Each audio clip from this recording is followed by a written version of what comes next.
அவர் யதார்த்தமானவர், எளிமையானவர், பில்டப்புக்கான ஆள் கிடையாது. அதெல்லாம் அது வரலாற்றில் எல்லாருக்குமே தெரியும். காமராஜருக்கு எதிராக இன்னொரு வேட்பாளரையே நிறுத்தாத, குடியாத்தம்னுடைய தேர்தலில் நிறுத்தாதன்னு அண்ணா சொல்லியிருக்கிறாரு.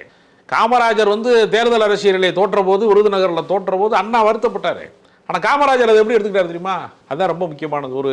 ஒரு கல்லூரி மாணவனாக இருக்கக்கூடிய சீனிவாசன் என்பவர் காமராஜரை தோற்கடிக்கிறார். அப்போ காமராஜரின் பற்றாளர்கள், தொண்டர்கள்லாம் கதறாங்க, ஐயா உங்களையே தோற்கடிச்சிட்டாங்களே, இவ்வளோ பெரிய விடுதலை போராட்ட தியாகி, உங்களை தோற்கடிச்சிட்டாங்க, சாதாரண ஒரு கல்லூரி மாணவன் தோற்கடிச்சிட்டானேன்னு சொல்லும்போது காமராஜர் சொல்லியிருக்கிறாரு, மிகப்பெரிய வரலாற்று பெருமைக்குரிய காங்கிரஸ் கட்சியில் இருந்த ஒருவனை, முதலமைச்சராக இருந்த ஒருவரை சாதாரண கல்லூரி மாணவன் தோற்கடிக்க முடியும் என்றால் ஜனநாயகம் வென்றது. இதுக்காக தானே ஜனநாயகத்தை கொண்டு வந்தோம்.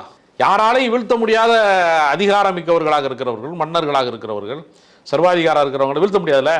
பெரிய பெருமைக்குரிய தலைவர்களை வீழ்த்த முடியுமா? வீழ்த்த முடியாதுல்ல.